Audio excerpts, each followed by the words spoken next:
for those who are meeting you for the first time, can you introduce yourself and tell us a bit about what brings you to the Aral school here? Yeah, sure. So I'm Justin McGurk. I'm the director of Future Observatory at the Design Museum in London. And I was invited to come and meet you all and give a lecture. And well, it was more of a seminar, I'd say, more of a conversation. Right. And I've learned a lot. It's been great. Okay. Thanks for coming. Thanks for joining us here. So you've mentioned the Future Observatory. Can you break down the name for us, perhaps? What is the future? What is the observatory? How do you observe the future?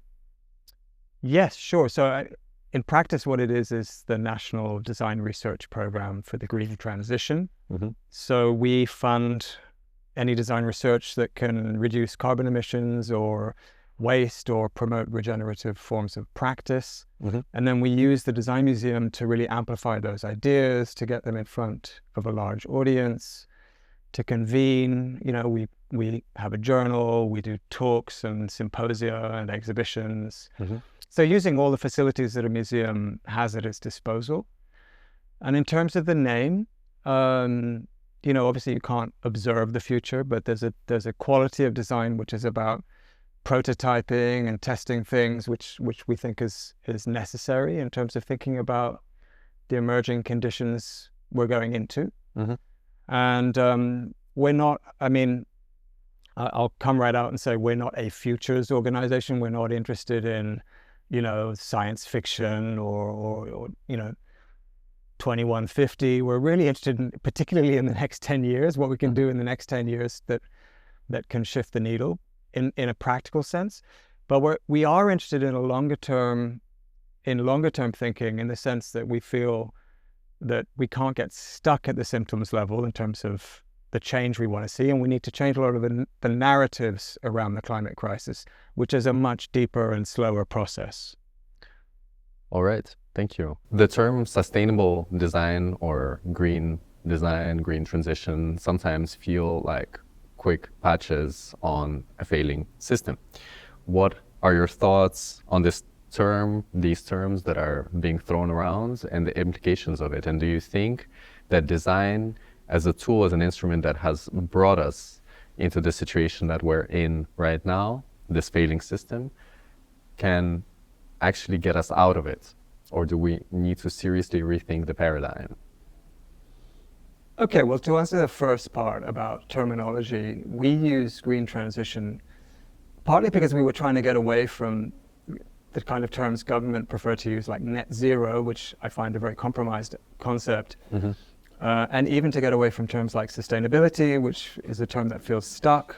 And for us, green transition reflects the totality of the transition we're looking for, which is not just about a transition away from carbon, but dealing with the environmental crisis, the biodiversity crisis.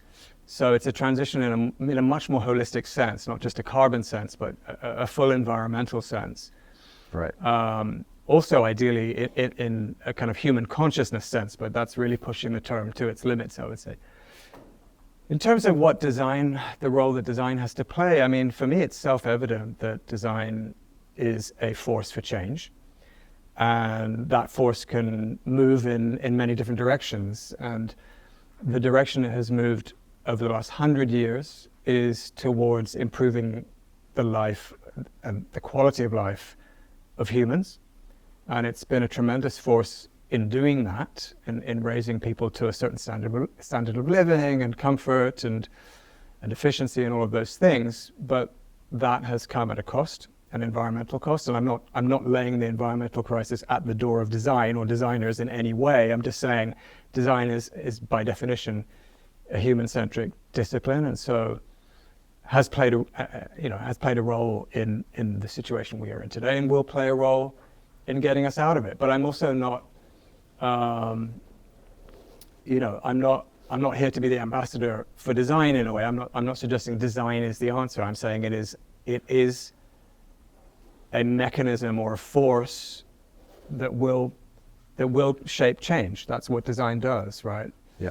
And that can be in small ways in terms of material changes and behavioral changes, and it can be in much more strategic and systemic ways. But for sure, design will be a crucial factor in what we're calling the green transition.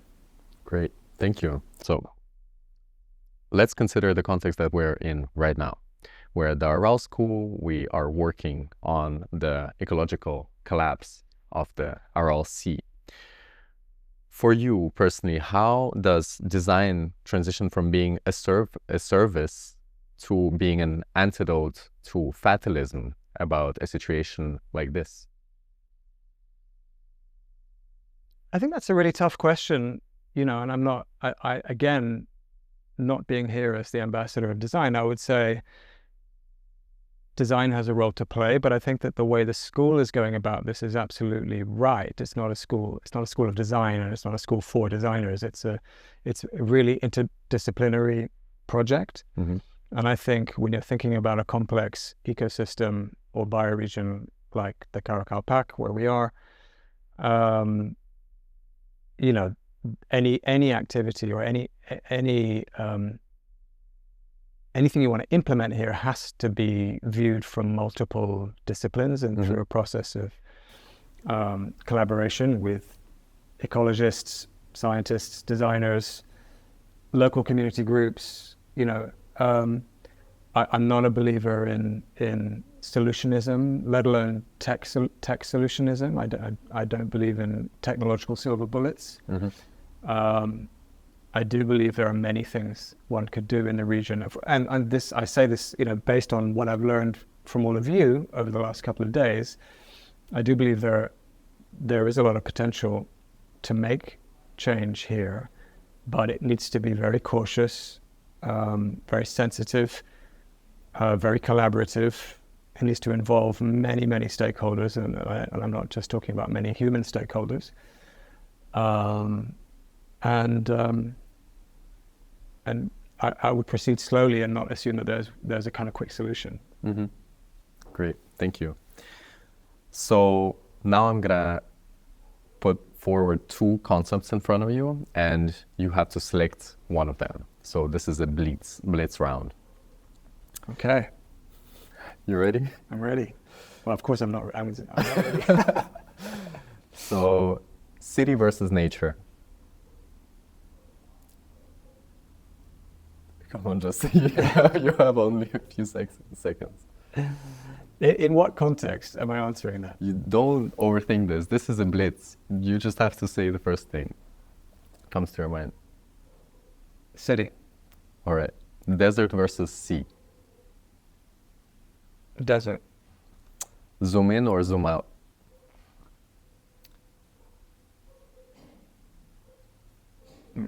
Zoom in. All right. Future or past? Future. Museum or laboratory? Laboratory. More than human or bioregioning? Bioregioning. All right. Plov or manti? Manti. That was quick. That was the quickest one. All right, great. You did amazing. Thank you. So now I'm going to have two questions. Also try to not overthink them. Perhaps just think of something. Just say the first thing that comes to your mind. Okay. It's a bit of a complex question, so I'll read it out slowly. If you had to put one object from the year 2026 into a time capsule to prove that we actually tried to fix things, what would it be? Locally or anywhere? Anywhere.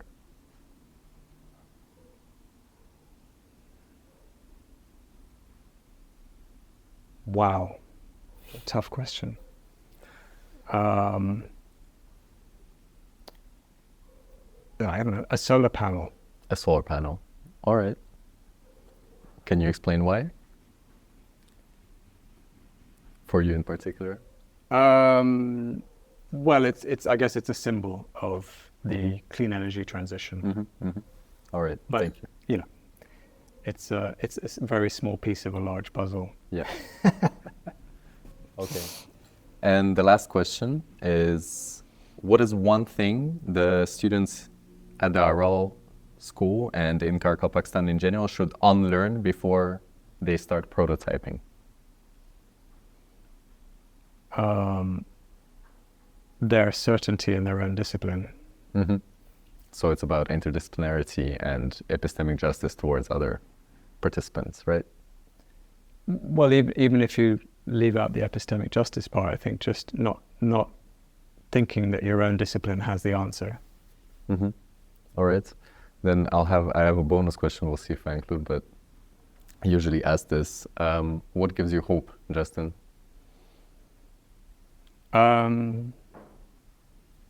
I see hope everywhere, actually. I mean, the people I deal with literally on a day-to-day basis in many fields through my work gives me hope.